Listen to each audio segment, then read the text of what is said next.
नमस्कार, मैं हूं सैयद सुहेल और इस बुलेटिन की हम शुरुआत करेंगे आज की बड़ी खबर के साथ। कपिल वर्सेस केजरीवाल। कपिल मिश्रा के अनशन का आज है दूसरा दिन, लेकिन उन्होंने एक बार फिर कहा है कि उनका अनशन तब तक जारी रहेगा जब तक आम आदमी पार्टी 5 नेताओं के विदेशी दौरे की जानकारी नहीं दे देती। इसके अलावा कपिल मिश्रा ने कहा है कि कल उन पर हमला हुआ था जिस पर संजय सिंह ने झूठ बोला, जबकि हमलावर सत्येंद्र जैन के मोहल्ला क्लिनिक का साथी है। उन्होंने कहा कि आज 12 बजे एसीबी दफ्तर जाएंगे और टैंकर घोटाले से जुड़ी कुछ जानकारियां देंगे। इसके अलावा रविवार को 12 बजे बड़ा खुलासा करेंगे।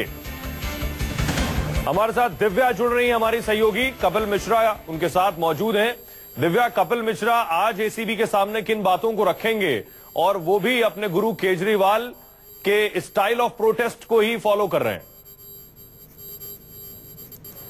बिल्कुल, देखिए सीधे कपिल मिश्रा के पास ही चलते हैं, लेकिन 24 घंटे से ज्यादा हो गया है कपिल मिश्रा को अन्न लिए हुए, इसलिए जाहिर तौर पर सिर्फ पानी के सहारे जो है वही चल रहे हैं। लेकिन एक बार फिर उन्होंने साफ किया कि जिस सत्य की लड़ाई में वो कूद गए हैं, जब तक वो डिटेल्स उन्हें नहीं मिल जाती विदेशी दौरों की, तब तक वो इस अनशन को नहीं खत्म करेंगे। कपिल, एसीबी जाएंगे, किस तरह के और जो खुलासे हैं वो होंगे आज टैंकर घोटाले की कुछ और जानकारियां देने और अपना बयान देने एसीबी जा रहा हूं।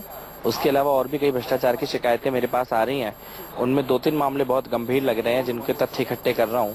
संडे को 11 बजे उनको भी देश के सामने रखूंगा। अपने गुरु के खिलाफ ही लड़ाई लड़ रहे हैं, बहुत ही मुश्किल भी हो रहा होगा।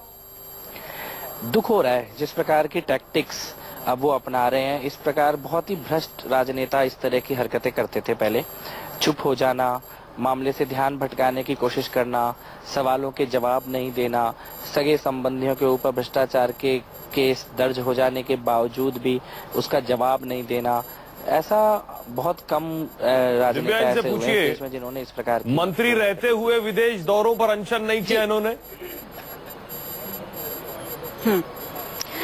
पूछना चाह रहे हैं कि मंत्री रहते आपने विदेश दौरों पे कभी अनशन नहीं किया, उसके खिलाफ कभी आवाज नहीं उठाई, जैसे ही मंत्री पद से आपको निकाला गया तभी आपका विरोध दर्ज हुआ। हर सवाल के जवाब में 3 बहाने बनाए जा रहे हैं। एक तो मैं दूसरा मैंने पहले क्यों नहीं बोला, आज क्यों बोल रहा हूँ, और तीसरा कुमार विश्वास का साथी रहा हूँ इसलिए। इन तीनों, मैं किसी का भी एजेंट हूँ इस दुनिया में।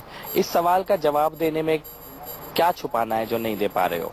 दूसरी बात यह है कि ये विदेशी दौरों की जानकारी तो मेरे को 2 दिन पहले शाम को ही लगी है, मैंने सारे मीडिया को बताया है।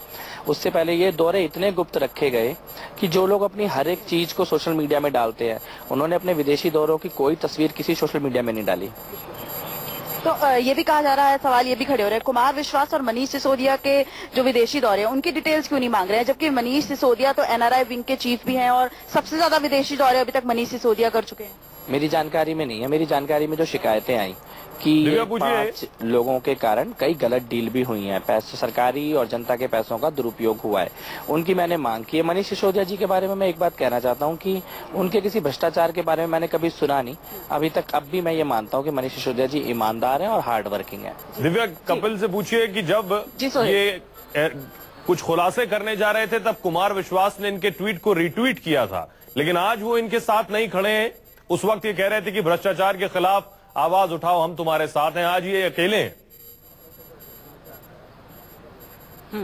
बिल्कुल, जो पिछले 24 घंटों में कई बार ये सवाल आपसे पूछा जा चुका है कि कुमार विश्वास क्यों साथ खड़े नहीं हुए हैं। जब आप खुलासे करने जा रहे थे तो वो आपके ट्वीट को रीट्वीट कर रहे थे, लेकिन जब खुलासा सामने आया तो वो क्यों उनके कदम पीछे हो गए? नहीं, मैं तो किसी के बारे में क्यों व्यक्तिगत बोलूं, लेकिन मैं एक बात कहना चाहता हूं कि इस सवाल का जवाब कि विदेशी दौरों की जानकारी सार्वजनिक होनी चाहिए या नहीं होनी चाहिए, हाँ या ना, ये जवाब तो मेरे को लगता है सबको देना चाहिए, तो उनको भी देना चाहिए। बाकी चीजों पे हो सकता है आप झिझक रहे हो, आपको भरोसा ना हो रहा हो, मैं भी उनकी जगह होता तो शायद भरोसा नहीं होता। तो बाकी चीजों पे तो सत्येंद्र जैन जी जेल जाएंगे, उसके बाद मैं सबसे बात करूंगा। लेकिन विदेशी दौरों की जानकारी सार्वजनिक होनी चाहिए या नहीं होनी चाहिए, हाँ या ना, मुझे लगता है ये तो कुमार भाई को भी बताना चाहिए। तो ये आप चाहेंगे कि कुमार विश्वास इस बात को माने और इस बात को पूछें? हाँ या ना में जवाब तो दें देश को कि ये इन 5 लोगों की विदेशी दौरों की डिटेल और पैसे का स्रोत जनता के सामने आना चाहिए या नहीं आना चाहिए। जी दिव्या, बहुत बहुत शुक्रिया।